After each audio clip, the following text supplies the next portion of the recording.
yan para sa ating mga anak, mga apo. Mga kababayan, ang lahat ng ginagawa natin ay para sa Diyos, sa bayan, at sa bawat pamilyang Pilipino. Kababayan, pangarap natin ang araw na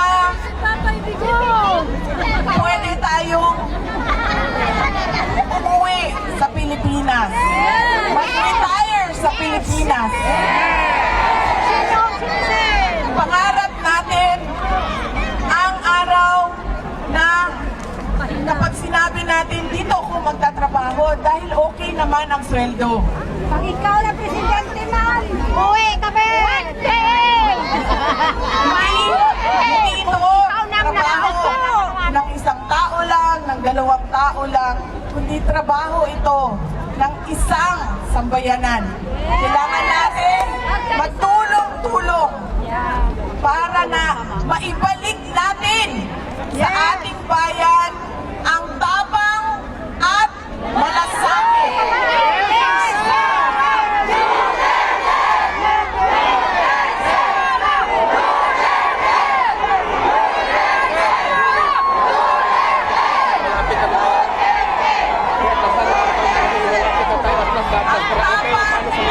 At malasakit na nakikita natin sa puso ng mga Pilipino na nawala.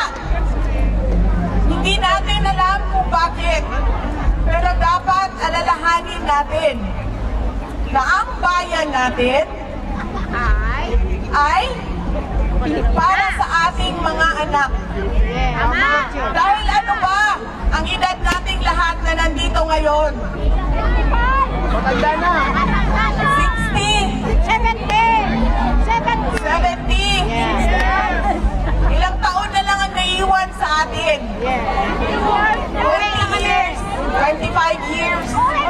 Pero ilang taon ang naiwan para sa ating mga anak? 50. 70 years. Ibig sabihin, dapat paniguraduhin natin na 70 years from now, mas maganda, maayos, malakas, doon ay kalampuan, doon ay kalinaw ang ato ang nasod para sa ating mga anak. Kaya dapat lang Ayaw natin na 70 years from now, ang ating mga anak ay tulad ng ating mga overseas Filipinos ngayon. Exactly.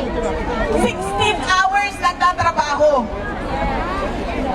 para lang masuportahan ang pamilya na naiwan sa Pilipinas.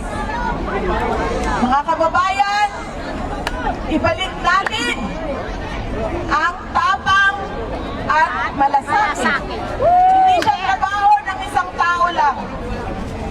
Trabaho natin yan para sa ating mga anak, mga apo.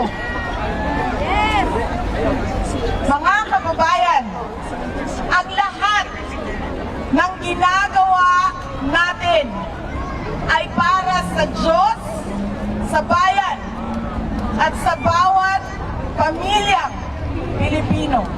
Syukran.